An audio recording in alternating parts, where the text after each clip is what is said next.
मला खरंच सांग, तुम्ही खरंच इतके बिझी असता की फोन करायचा नसतो म्हणून अशी कारण देता रे? हे काय आलोय की मी तुला भेटायला, तुझ्या समोर बसलोय. हो, भेटायला आलायस, समोर बसलायस, पण काहीतरी कारणाने आला असशील ना? म्हणजे काहीतरी बोलायचं असेल, काहीतरी समजवायचं असेल. आता मी काय बोलायला आलोय तेही माहिती असेल ना? आई, तू कशी आहेस? मी बरी आहे, पूर्वीपेक्षा खूपच बरी आहे. म्हणजे मनू, जेव्हा तू मला झालास ना, तेव्हा मला झालेला आनंद मी आयुष्यभर नाही रे विसरू शकत. आई, बोलू दे मला मनू, मीही शिक्षिकाच आहे. बदलत्या काळानुरूप जगणं मलाही जमायलाच हवं ना. आणि मग तो बदल स्वतःच्याच घरातनं स्वीकारला तर त्याहून दुसरी उत्तम संधी कोणती? आणि तूच म्हणतोस ना की बदल हा हवाच. आई, म्हणजे तू? हो, त्याविषयीच बोलते मी. तू आणि मितालीने सुद्धा स्वतःच्या आयुष्यात आता आनंद मिळवायला हवा. माझी खरंच काही तक्रार नाही रे सोन्या.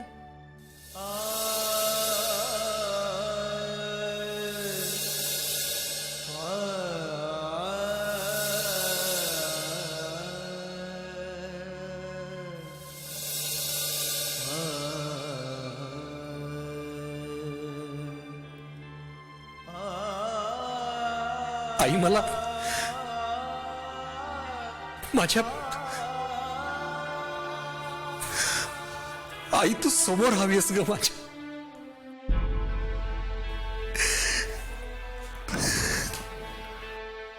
येईन मी, लवकरच येईन. मी वाट पाहतो आई. आता लवकर नातू दे रे बाबा, नातही चालेल. हो, ठेवू पण. हो आई. आणि हो, काळजी घे. आणि मितालीला पण सांग, बरं वाटतंय म्हणून लगेच कामात गडून जायची घाई करू नकोस. वेदिकालाही सावकाश फोन करते मी, पण तू पण सांग. ठेवू पण. ठेव. काळजी घे बाळा. हो आई, तूही काळजी घे. हो.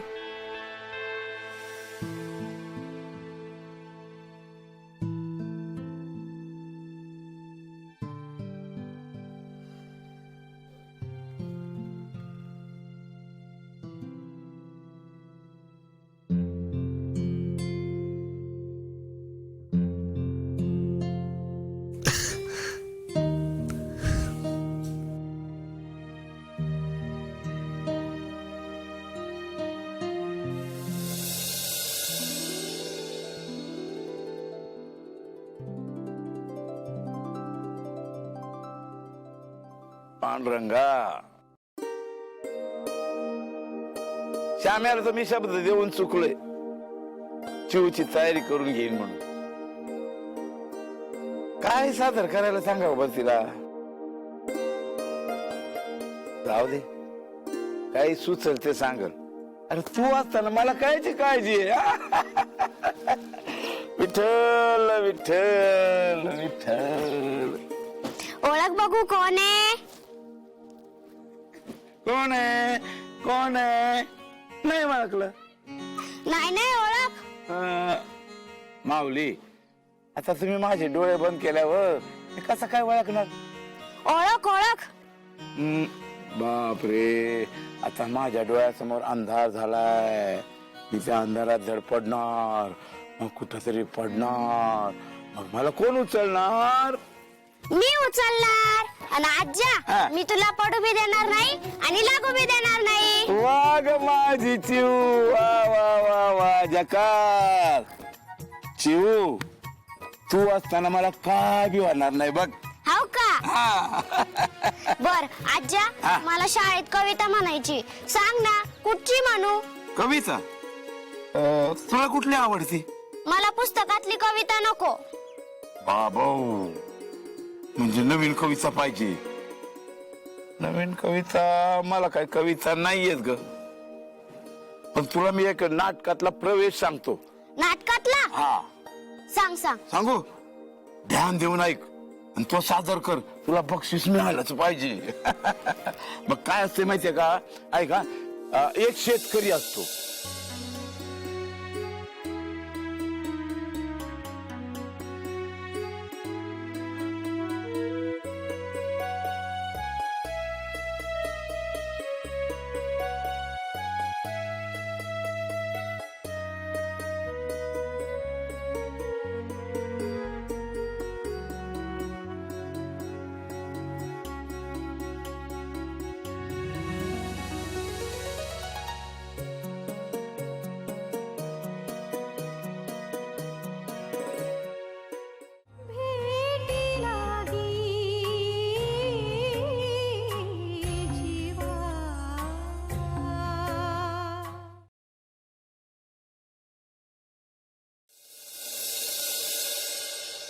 आजांना घरातून बाहेर पडून एक दिवस सुद्धा झाला नाहीये. आय एम ऑलरेडी मिसिंग हिम.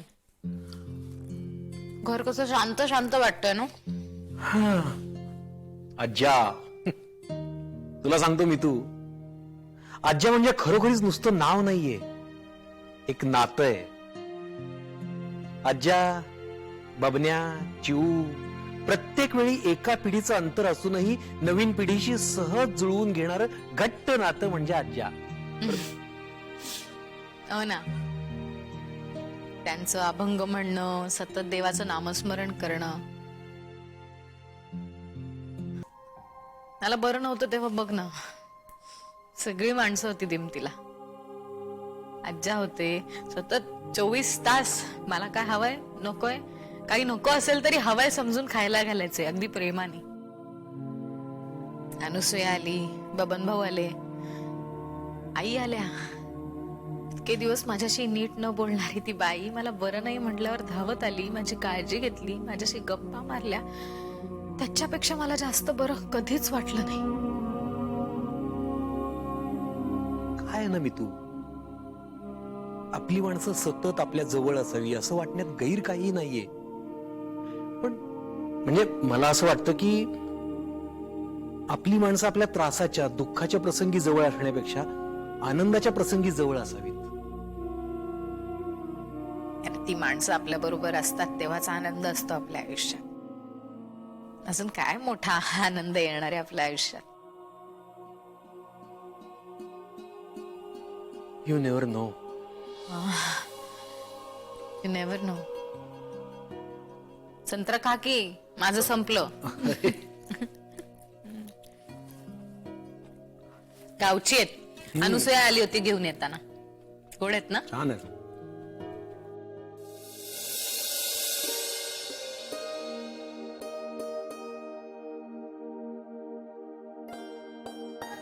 अगं माया, असा हट्ट नाही करायचा. मी सांगते ना.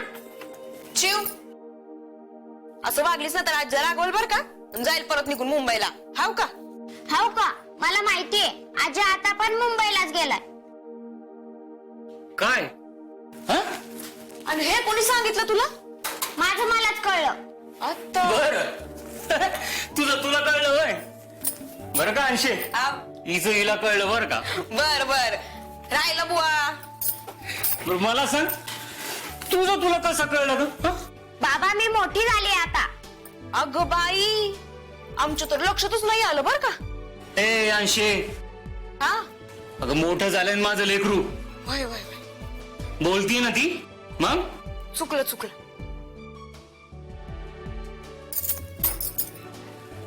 बोल बाळा बोल. आज्या सकाळपासून दिसलाच नाही. हात तिच्या एवढंच ना. अगं तुझा आजी आहे ना, इथं बाजूच्याच गावामध्ये गेलाय. त्याचं एक काम आहे तिथं. त्याचं काम झालं ना की तो तसंच तुझ्या शाळामध्ये येणार आहे. खरंच? हो मग खोटं सांगतोय काय? डायरेक्ट शाळामध्ये येणार तुझ्या. आई, हा बाबा खरं सांगतायत ना? आणि मग बाबा कधी खोटं बोलतात का? नाही. नाही ना. चला झाली का शाळेची तयारी? पटापटा निघा बरं, कार्यक्रमाची पण तयारी करायची ना. हा. चला गमाची बाय.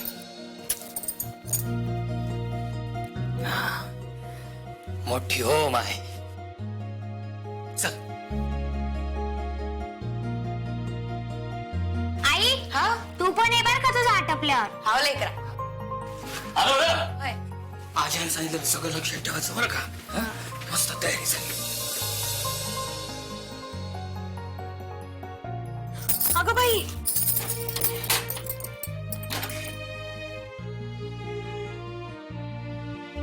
सत्यानाश.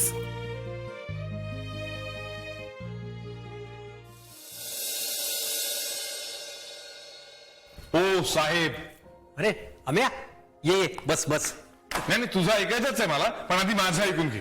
बरं बाबा बोल. मला फोन करून तू ये म्हणालास, पण घरी यायचं की ऑफिस मध्ये हे कोण सांगणार? अरे हो विसरलो. Sorry sorry sorry. हा, अजून एकदा सॉरी म्हणायचं आहे तुला. आता काय झालं? साहेब मोबाईल कुठे आपला? अरे हा काय इथे? हे बघ.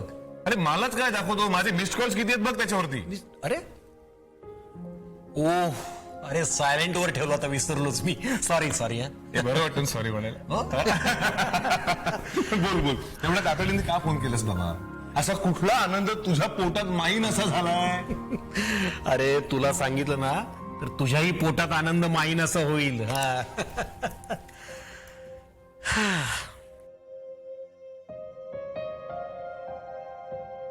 अम्या, मला किती आनंद झालाय ना ते मी नाही सांगू शकत तुला.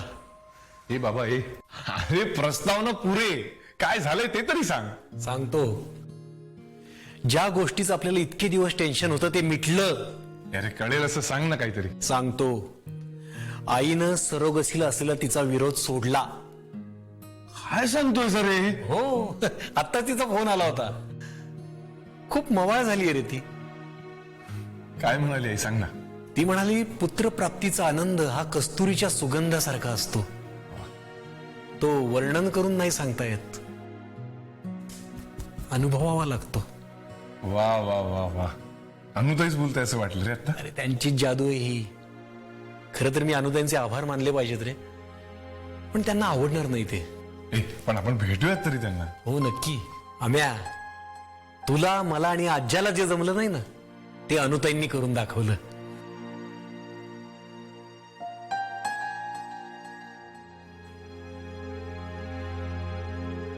आता मलाही खूप ओढ लागली रे पितृत्वाची.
शाळेत आलेल्या पाहुण्यांसमोर आपल्या कलागुणांचं प्रदर्शन करणं ही आमच्या शाळेची परंपराच राहिलेली आहे आणि आजही हीच परंपरा कायम राखत आमचे काही विद्यार्थी पाहुण्यांसमोर आपल्या कलागुणांचं प्रदर्शन करतील आणि या कार्यक्रमाचा आस्वाद घेत असताना आपल्या आजूबाजूला अनेक कीटक म्हणजेच मावा हा फिरतोय, आपल्याला दिसतोय, त्याचा त्रासही आपल्याला होतोय. हाच मावा जेव्हा एखाद्या शेतावर एखाद्या पिकावर जेव्हा बसतो तेव्हा त्या पिकाचं नुकसान होतं आणि त्याच सोबत शेतकऱ्याचंही अतोनात नुकसान होतं. आणि तुमच्या आमच्या सारख्याच अनेक शेतकऱ्यांची व्यथा सादर करण्यासाठी येत आहे. सगळ्या शिक्षकांना अभिमान वाटेल अशी आमची लाडकी विद्यार्थिनी सृष्टी, हिला मी व्यासपीठावर आमंत्रित करतो.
चिऊ, काय झालं?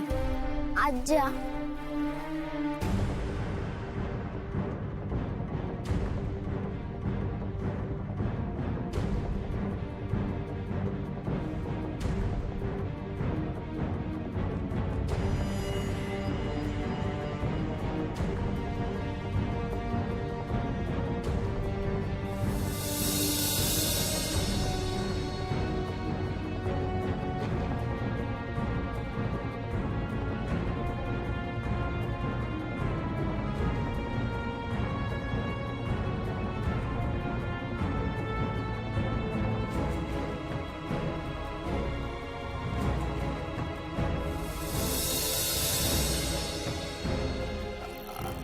अगं आजी येईलच ना, तू सुरू कर तोपर्यंत.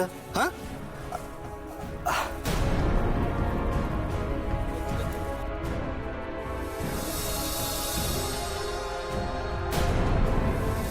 राम राम पाहुणं, ओळखलत का मला?